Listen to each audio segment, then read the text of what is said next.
Good afternoon and welcome to this virtual meeting of the Executive of Allerdale Borough Council. My name is Lee Jardine and I'm the Democratic Services Officer, and for the purposes of this meeting I am also the host. I will be assisting the panel with the use of technology to manage the process of the meeting. I don't have any control over the meeting, and the meeting will not begin until instructed by the Chair. The meeting is currently being live streamed via YouTube and a recording will be made available afterwards. Everyone who has indicated they are attending the meeting has now joined and the meeting is now locked. Shortly I'll hand you over to the Chair, but first, introductions. Can I ask the attendees to introduce themselves, starting with the members? Councillor Johnson. Good afternoon. My name is Councillor Mike Johnson and I'm the Chair of the Executive. Councillor Cook. Good afternoon. My name's John Cook. I'm portfolio holder for tourism. Councillor Fitzgerald. Good afternoon, everybody. I'm Councillor Marion Fitzgerald, portfolio holder for governance, policy and strategy. Councillor Lister. Good afternoon. Councillor Lister, portfolio holder for finance and legal. Councillor Markley. Good afternoon. Councillor Tony Markley, portfolio holder for environment. And Councillor Pitcher. Good afternoon. Councillor Alan Pitcher, portfolio holder for customer experience and innovation. Thank you. Now we'll move on to the officers. Andrew Seekings. Good afternoon. I'm Andrew Seekins, Chief Executive. Sharon Sewell. Good afternoon, Sharon Sewell, Head of Governance and Regulatory Services and Monitoring Officer. Paul Wood. Good afternoon, Paul Wood, Head of Customer Operations. Nick Hardy. Good afternoon, I'm Nick Hardy, I'm the Head of Strategy, Policy and Performance. Kevin Kerrigan. Good afternoon, I'm Kevin Kerrigan, Programme Director for Workington. Catherine Nicholson. Good afternoon, I'm Catherine Nicholson, Head of Financial Services and Section 151 Officer. Graham Wilson. Good afternoon, Graham Wilson, Programme Director, Maryport. Brendan Carlin. Good afternoon, I'm Brendan Carlin, I'm the Head of the Programme Office. Gail Roach. Good afternoon, Gail Roach, Democratic Services Manager. And Lindsay Tomlinson. Good afternoon, Lindsay Tomlinson, Electoral Services Manager and Deputy Monitoring Officer. Thank you. We also have communications and IT support on the call. Thank you all for your introductions. Please can participants remain on mute throughout the meeting unless they're intending to speak. To speak, please can members use the raised hand icon to indicate they wish to speak and only speak when requested by the Chair.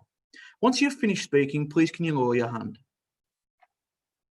To vote on items, the Chair, following the motion, will assume that the motion is agreed unless one of the members indicates by raising the hand. So thanks for all that. I will now hand you over to the Chair to start the meeting. Thank you, Lee. Good afternoon, everyone, and welcome to the Executive meeting today, Wednesday, 15th of July, 2020. As previously stated, my name is Councillor Mike Johnson, and I am the Chair of the Executive. You've been introduced to the members and officers in attendance today. Moving on to the agenda, item 1, the minutes. So to agree as a correct record, the minutes of the meeting held on the 24th of June 2020, for the purpose of this virtual meeting, I will assume that all members are in agreement with the minutes unless they raise their hand function to indicate that they wish to speak. Can members please indicate now?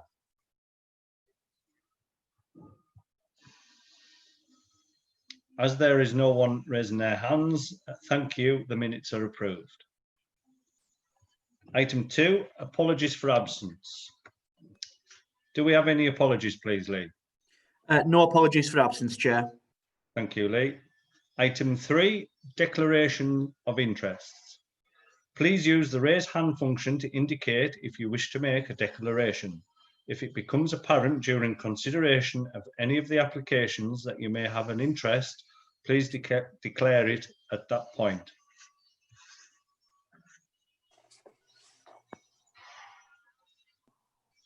Councillor Cook.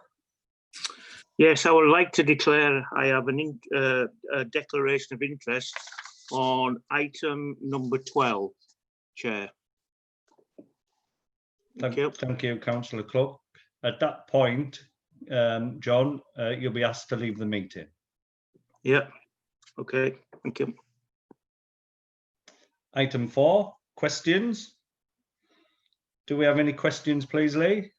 No questions have been received, Chair. Thank you. Item 5, members' announcements. Do any of the executive members have any announcements? Please use the raise hand function to indicate. None, we'll move on. Item 6, capital outturns for 2019-2020. Councillor Jim Lister, please. Good afternoon. I'll give you the report. I'll give a little summary, just going through how things have turned out. So with the introduction, and this report, just as you've said, summarises the capital outturn position for the financial year 2019 to 20. With the summary capital outturn position, which is in section 2, the capital budget is 3.63 million. Spend for the year was 2.18 million, and this gives an underspend of 1.45. And the budget carry forward requests are 1.4 million. And once these are taken into account, the net underspend for the year is 55k. And the budget carry forwards in section 3, the budget carry forwards result from a change in the timing of expenditure, i.e. expenditure budgeted for in the 2019-20 that will be incurred in 2020 and 21. And the budget carried forwards do not impact on the overall capital scheme expenditure. And the details of individual budget carry forward requests are set out in Appendix C. The explanation of key variances, which is in section 4, and the final variance after taking account of the budget carry forwards is an underspend of £55,000. The composition and underlying reasons for this net underspend are summarised in the table at paragraph 4.1. Section 5, capital resources. Capital receipts. The balance of capital receipts at the start of the financial year was £1,038,000. During the year, £114,623 was received from the disposal of a site at Lily Hall and the repayment of housing grants. And capital receipts of £18,605 were applied in the 2019-20, leaving a balance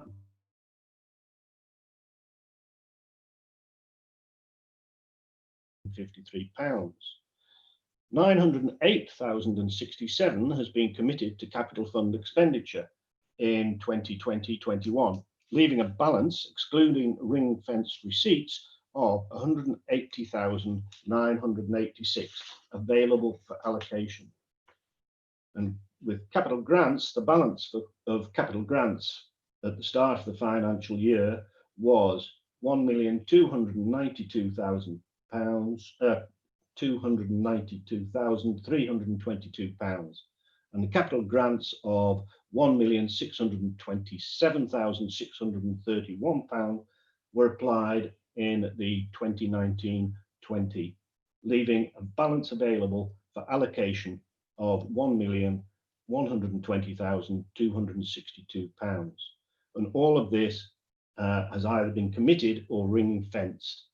And so the recommendation, as in section 6, that members are asked to note the draft capital outturn position for the year ending the 31st of March 2020 and approve the carry forward of £1,395,727 to the 2019-20 to enable previously approved capital schemes to be completed. Thank you. Thank you, Jim. Can we have a seconder? I'll second that, Chairman. Thank you, Councillor Markley. For the vote, I will assume that all members are in agreement with the motion unless they use the raise hand function to indicate that they wish to speak. Please indicate now. There is no one raising a hand. Thank you. The motion is approved. I would just like to thank the officers for the work on this capital outturn. The capital programme really does provide much of the bedrock upon which our long-term ambitions outlined in the council strategy will be delivered. Despite the financial challenges that we face over the coming years, this capital programme remains ambitious and wide-ranging. It will help us meet some of our aspirations around creating a cleaner and greener Allerdale, in addition to making a significant contribution to our goal of creating thriving towns and villages. I am also very optimistic that as a council, we will be able to supplement our capital budget this year with funding from programmes such as Future High Streets Fund and the Stronger Towns Fund. As a council, we need to ensure that we capitalise on every opportunity presented by government to help us deliver our strategy, and I'm confident that with close collaboration between the community, councillors and the officers, that we'll be able to do that successfully. Yeah. Item 7, revenue outturns, 2019 to 2020. Again, Councillor Lister. Thank you, Chair. I'll just quick run through the introduction that this report outlines for the council has managed its revenue resources to provide value for money services during 2019-20. The council monitors in-year performance through a reporting cycle which includes this outturn reporting at the year end. Significant variances between the actual and budget position are identified and explained, along with any contributions to reserves. The 2019-20 has presented a challenging year for the council, as well as dealing with the ongoing severe pressures from reduced government funding. We've had to deal with the problems encountered in our waste services, which resulted in a decision to set up our own local authority trading company and bring these services back in-house. The COVID-19 emergency also started to impact on the council's finances in March 2020, resulting in additional spend and loss of income from key fees and charges, such as car parking. Central government did provide some emergency funding, and the first instalment being paid on the 27th of March, and this has been used to fund the impact in 2019-20. So the summary outturn position, the revenue budget is funded from resources that are received in year, such as grants, council tax and business rates. Any shortfall is funded through the use of our general fund balances. The approved revised revenue budget for 2019-20 is £15.681 million. And the net expenditure in 2019-20, including planned contributions to reserves, is £15.421 million. This gives an underspend of £260,000. Additional contributions to earmarked reserves arising from the change in timing of expenditure is £806,000. This gives a final revenue overspend of £546,000. Details relating to variances which exceed 30k are detailed in the body of the report. And section 3, contributions to earmarked reserves. Contributions to earmarked reserve allow the authority to manage its budget effectively without impacting on the 2019-20 budget and assists in developing a stable medium-term financial plan. Contributions to earmarked reserves fall into two categories, the planned and the unplanned. Planned contributions include those which we have budgeted to make, such as annual contributions to election costs or contributions to the multi-storey maintenance reserve, as well as other contributions that were identified and reported throughout the year. Unplanned contributions are those that have been identified at the end of the financial year and are the result of changes in a profile of expenditure. Planned and unplanned contributions to earmarked reserves total 1.556 million. In section 5, the use of the earmarked reserves in 2019-20, the revised budget for projects funded from earmarked reserves was 1.463 million. The actual spend on these projects was 850k, which is 613k less than expected. And this was due to a change in the timing between when we expected to use a reserve and when it will actually be used. From the 613k underspend, 505 will be held in earmarked reserves to fund spend in future years. The remaining 108k is no longer required and will be released to general fund balances. In section 6, the taxation and non-specific grant income and expenditure. This section looks at non-service specific funding sources. An additional 76k income was received from grants. This additional funding will be used to partly offset the net revenue overspend. Planned and unplanned, the net adverse variance compared to budget is £546,000. Okay. And section 8, general fund balances and earmarked reserves. The general fund balance at the start of 2019-20 was 3.86 million. As mentioned earlier, 1.552 million will be used to fund 2019-20 revenue budget, and 14k will be used to fund the 2019-20 capital spend. 786,000 pounds will be released back to the general fund balances from earmarked reserves. The total general fund balance used to support the 2019-20 outturn is 780k, giving the closing fund balance of 3.11 million. Of this 3.11 million, 98k is required to finance the capital carry forwards. 2.7 million has been identified as a required minimum balance, which leaves a balance available for use in future years of £312,000. This balance is £336,000 less than we had budgeted for. Taking into account the movement in earmarked reserves, which are detailed in sections 4 and 5 of the Revenue Outturn report, the closing balance of reserves is 3.387 million.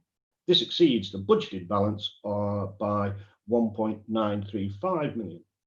And so recommendations, members are asked to note the draft revenue outturn position detailed in this report, and note the impact of the revenue outturn position on the authority's general fund and earmarked general fund balances, and approve contributions to earmarked reserves of 1.556. Sorry, I'll read this a different way.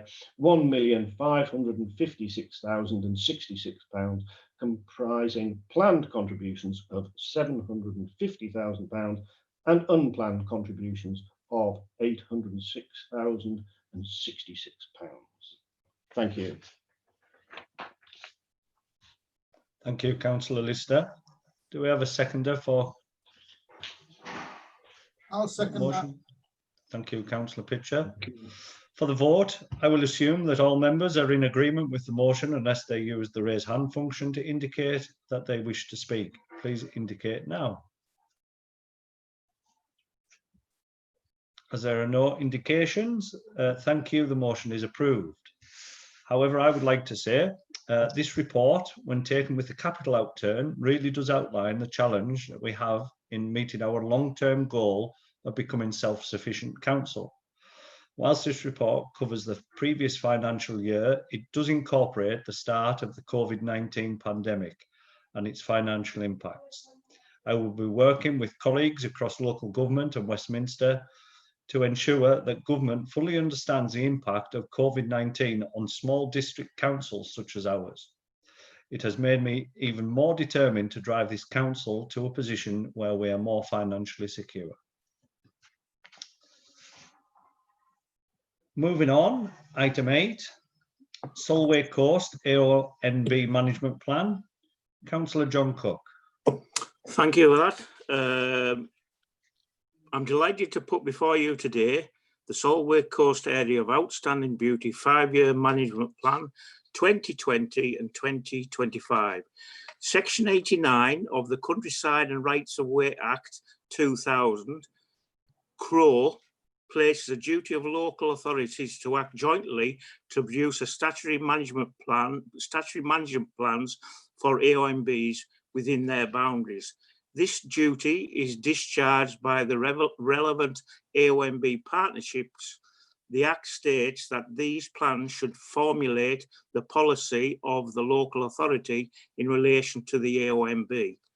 A new Solway Coast AONB management plan has now been prepared to cover the period from 2025, and it is this document that I present to you today for adoption.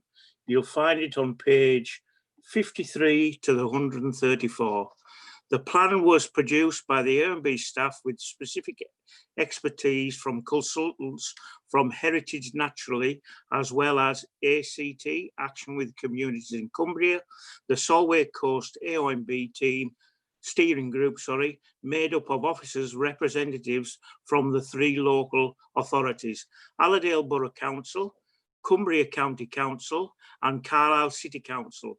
DEFRA and the Solway Firth Partnership took a lead role in guiding the plan process from start to finish, overseen by the Solway Coast AONB Joint Advisory Committee. This plan is not the first of AONB's management plans, but an early stage, the staff and team partnership decided to take some new approaches to the document, including an extensive public consultation period, gathering some real data about what Solway means to people as a place. Some of the responses are outlined in the introduction, and a full outline of the consultation process and results have been supplied to you in the form of Appendix 2, the plan's consultation report. The inclusion of core principles, making it clear some of the key approaches underpinning the plan. An analysis of the natural capital assets on the Solway and to what services and benefits that our natural assets properly cared for provide for society, i.e. what does nature do for us? An outcomes frame outlining a vision of 2030 and a goal to set a medium and short-term outcomes that will contribute to this goal. A clear outline of why the Solway is significant and the special qualities that make the Solway landscape nationally and internationally important. A series of clear actions segmented into geographical and thematic zones, incorporating actions for people, places, businesses, and for learning, as well as for natural and cultural landscape. Although a complex document, a new design approach was taken to make the plan clear, readable, image-rich, and convey pictorially the essence of the landscape and the sense of the place. It is designed for decision makers, officers on the ground, and agencies, among others, but as importantly, it's also designed for local communities to allow them to take action to conserve and enhance the landscape and enjoy living and working in one of the UK's most special and cherished places. Before I finish, I hope you've had a look at the report in its draft form. Now, I don't know whether you've seen some of the pictures in colour, but it's yeah, the team have done a fantastic job, and I think it's important that we do look after the AONB. So I'd like to thank the staff, and I'd like to thank the chair and the deputy chair for their efforts on the report. And I would like to move that we approve the Solway Coast AONB management plan as presented in Appendix 1.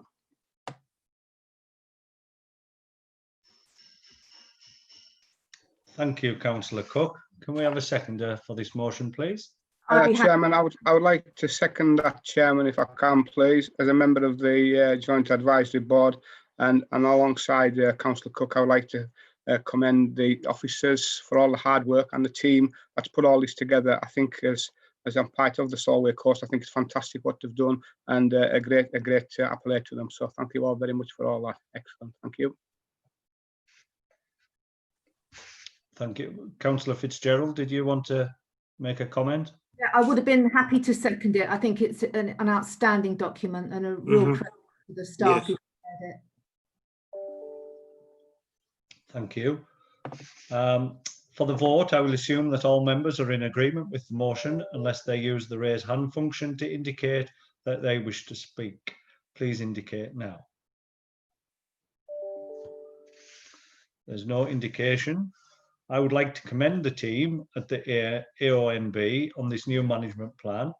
It is an excellent document developed in conjunction with a range of stakeholders and the community.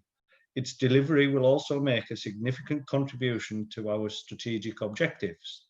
This plan will not only enhance our green infrastructure, but also build on the AONB as a wonderful asset for people to live, work and explore and enjoy.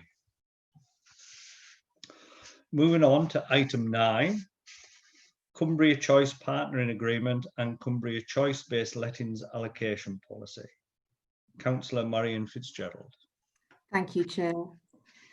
This report relates to the Cumbria Choice Partnering Agreement and Cumbria Choice-Based Lettings Allocations Policy.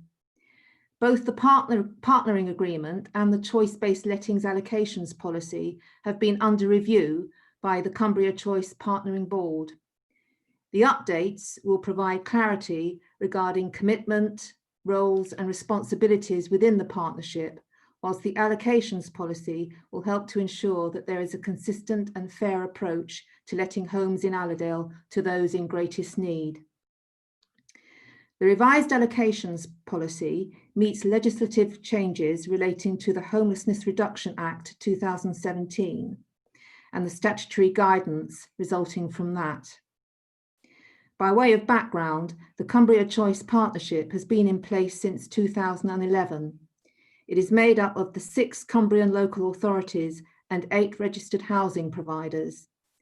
It enables local authorities to hold a housing register, users to seek accommodation using a single application, and providers to allocate properties. The partnership is governed by the Partnership Board, comprising representatives from each of the partners.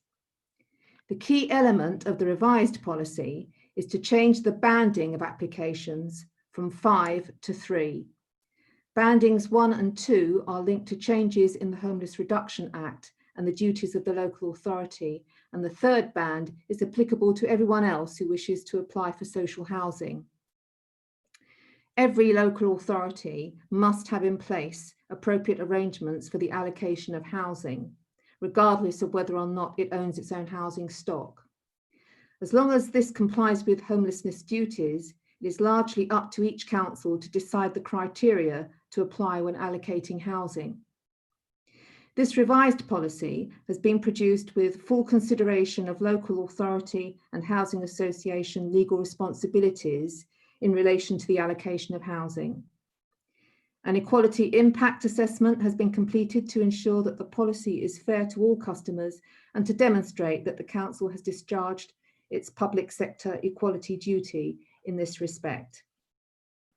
I am seeking the Executive's approval of the revised partnering agreement and the allocations policy. The Executive Committee is asked to consider the following options: to continue using the current policy, but be mindful that this does not meet statutory requirements and may be subject to legal challenge. Or 2, to introduce a standalone housing allocations policy, however, this would require individual nomination agreements with the registered housing providers working in Allerdale and significant financial investment, including a new IT system, new procedures and policies, governance and a management structure for allocating housing.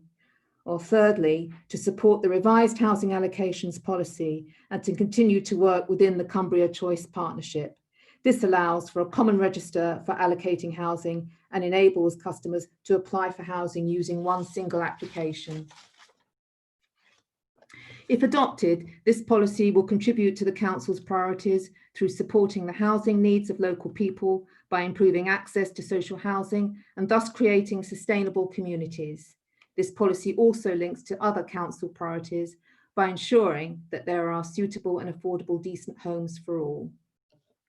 I therefore move that the Executive Committee approves the final draft Cumbria Choice Allocations Policy for publication in July 2020. Thank you. Thank you, Councillor Fitzgerald. Do we have a seconder for this motion? Second that. Thank you, Councillor Cook. For the vote, I assume that all members are in agreement with the motion unless they use the raise the hand function to indicate that they wish to speak. Please indicate now. No hands were raised, so thank you. The motion is approved. Moving on to item 10, local occupancy restrictions policy. Councillor Fitzgerald. Thank you, Chair. I'd like to introduce to the Executive this report relating to the local occupancy restrictions policy. The current policy has been in place since 2013 and requires minor amendments as well as formal adoption by the Council's Executive. The reason this paper has been brought to the Executive is so that we are able to ensure that the Council has a formally adopted policy which details how the restrictions put in place by Section 157 and Section 37 of the Housing Act 1985 will be enforced. The policy relates specifically to former council properties which have been purchased under the Right to Buy scheme, and any property disposed of in national parks and areas of outstanding natural beauty. The policy provides the Council with a tool to step in and give a steer in the housing market, particularly when housing is in finite supply. It has particular relevance in rural areas where there's often a shortage in supply of housing for local residents. The policy was introduced on the basis that Allerdale Borough Council has the benefit of restrictions registered against former council properties and affordable housing.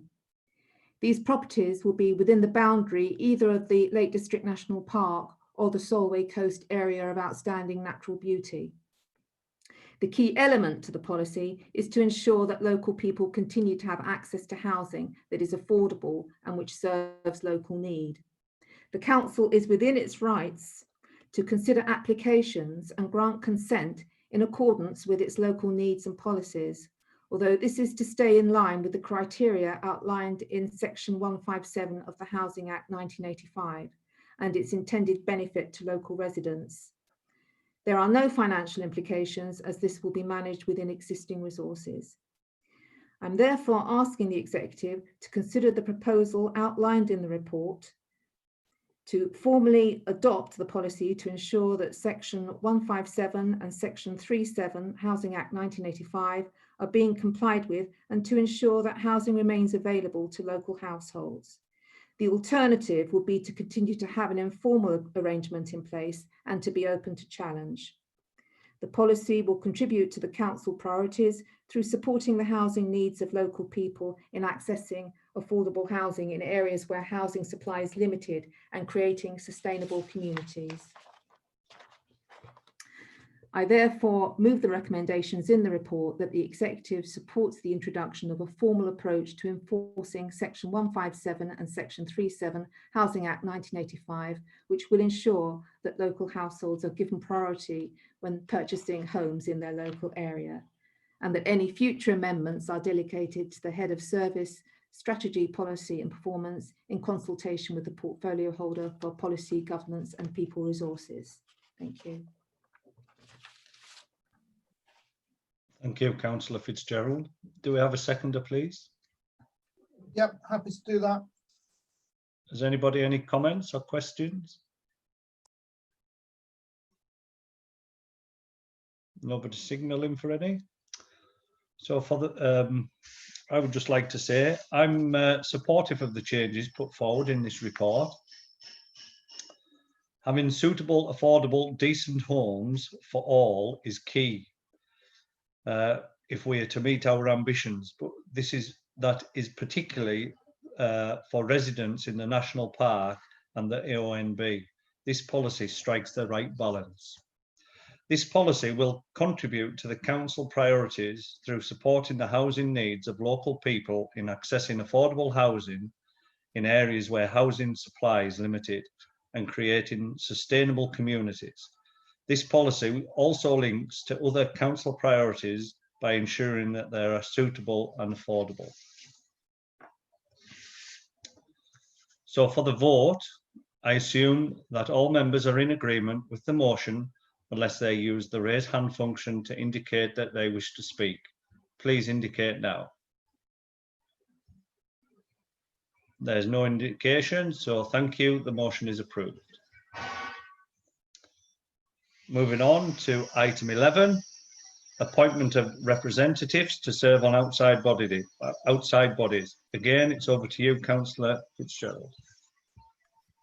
Thank you, Councillor Johnson. The purpose of this item is to appoint representatives to serve on outside bodies which are a function of the executive. These appointments enable councillors to make a contribution to the good governance of significant bodies affecting the well-being of the community. I'd like to draw your attention to Appendix A, which you'll find on page 341, where the nominations for representatives to outside bodies are detailed. And therefore, I'd like to move the recommendation on page 337 that councillors be appointed to outside bodies as set out in Appendix A. Thank you very much.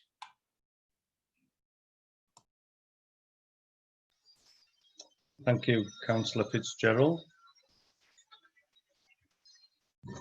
Have we got a seconder, please? Happy to second that, Chairman. Thank you, Councillor Markley.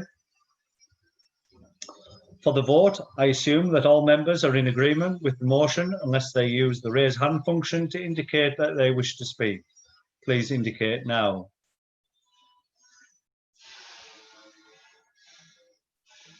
Has anybody any questions? Again, there's no indications. So thank you, the motion is approved. Before we go on to the next item, I think we'll take a 5-minute comfort break. Lee, would you like to make the arrangements, please? Thank you, Chair. Members and officers, if you can knock your mics and your cameras off, we'll come back at 16:45. Is that okay? Thank you.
Everybody back from the break? Yeah.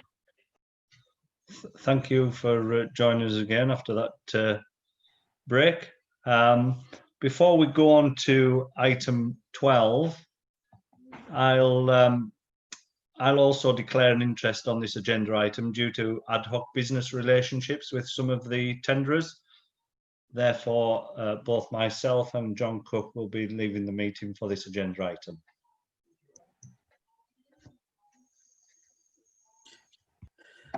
I will put you both in the waiting room now, Chair.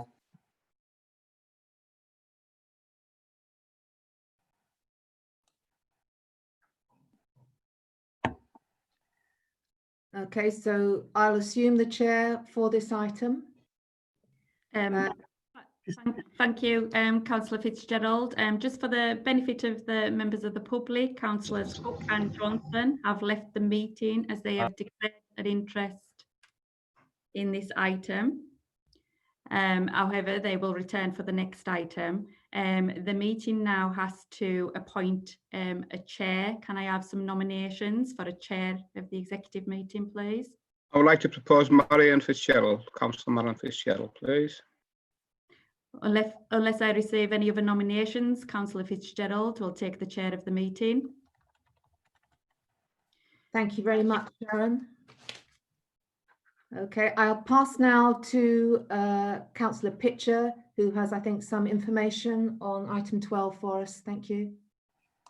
Yeah, thank you, Chair. Item 12 is the Allonby to Silloth multi-user coastal path, as found on pages 343 to 462 of the agenda.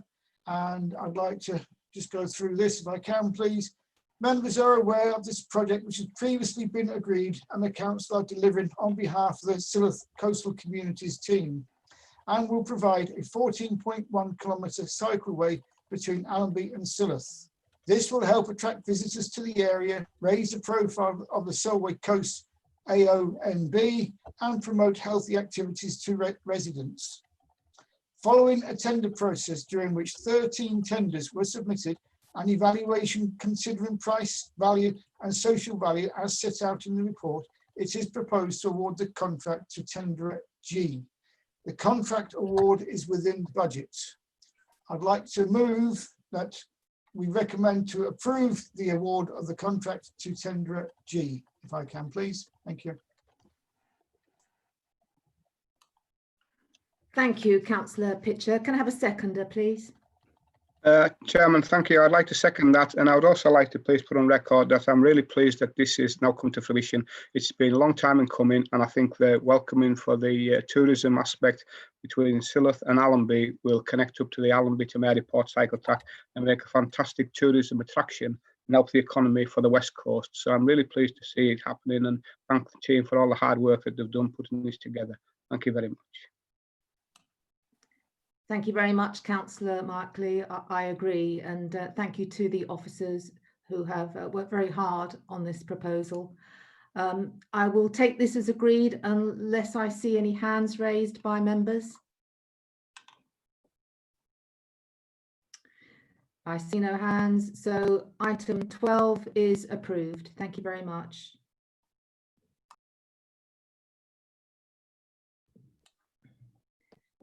Can we now invite the other members back into the meeting, please? Thank you. Yes, Chair. They should be both back in the meeting now. Just bear with me a moment. Excellent. Yeah, that's fine. Thank you. Okay, thank you.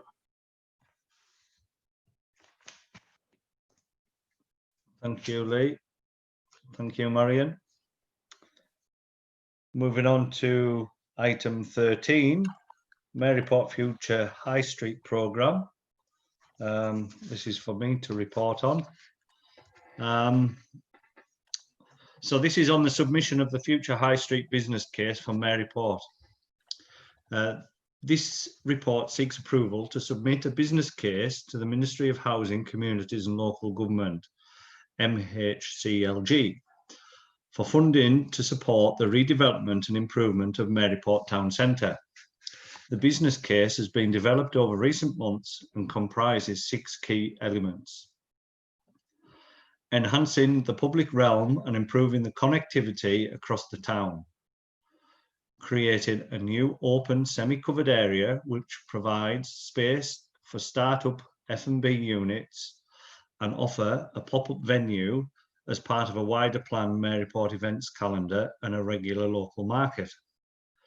Redeveloping the former Carlton Cinema to create a community-focused arts, crafts and entertainment venue, recognising the substantial arts and music scene in West Cumbria. Redeveloping the Wave as an activity base to include a new pool, health and fitness suite, improved soft play, clip and climb, cafe and an e-bike hub to appeal to both the local community and tourists. Converting the empty Christchurch to create a new gallery and museum, space with education and cafe facilities. Focusing on empty properties in the town centre to create new high quality residential and commercial space. Should the application be successful, over 16 million will be committed to improving Maryport over the next 4 years, providing the town with a much needed boost and resulting in a more desirable place to live, work and visit. So the recommendations are to note the progress being made on the development of the business case, to provide authority to submit the proposed business case, to approve progression towards acquisition of 3 key buildings, stroke sites as identified in this report, to approve the overall Allerdale contribution of 749,000 for the programme, and an additional recommendation is to delegate authority to Maryport Programme Director in consultation with the portfolio holder for economic growth, community development and placemaking to approve amendments to the business plan which are identified prior to its final submission. So I move this motion and I would like a seconder, please. I'll second it, Councillor Johnson. Thank you, Councillor Fitzgerald. Chairman, could I comment on it, please? Just I would just like to say how fortunate we are that Maryport was successful to get this Future High Street programme. It's another benefit for Allerdale, it's another benefit for the West Coast again, to enhance tourism and enhance the economic viability for the West Coast again, given all those improvements. And just really thank the team again for all the hard work that they've done together, put all this together, because it's been a welcoming amount of money to come into Allerdale. Thank you very much, Chairman. Thank you. Would anybody else like to ask any questions or comment? No. As I mentioned earlier in the meeting, the government are creating opportunities for areas such as ours to progress our economic ambitions. Maryport has been presented with the first opportunity and I'm excited by the shape of our programme and hope that the people of Maryport are also. As a council, we recognise the important role our towns in the borough economy and its vitality and how important that is that we ensure that places and that people want to visit. Even as the nature of the high street changes, I'm hugely excited by this opportunity for Maryport and would like to thank the team for their hard work in getting us to that point. So we've got a proposer, which is myself, and it's been seconded by Councillor Fitzgerald. So for the vote, I will assume that all members are in agreement with the motion, unless they use the raise hand function to indicate that they wish to speak. Please indicate now. There's no indication, so thank you. The motion is approved.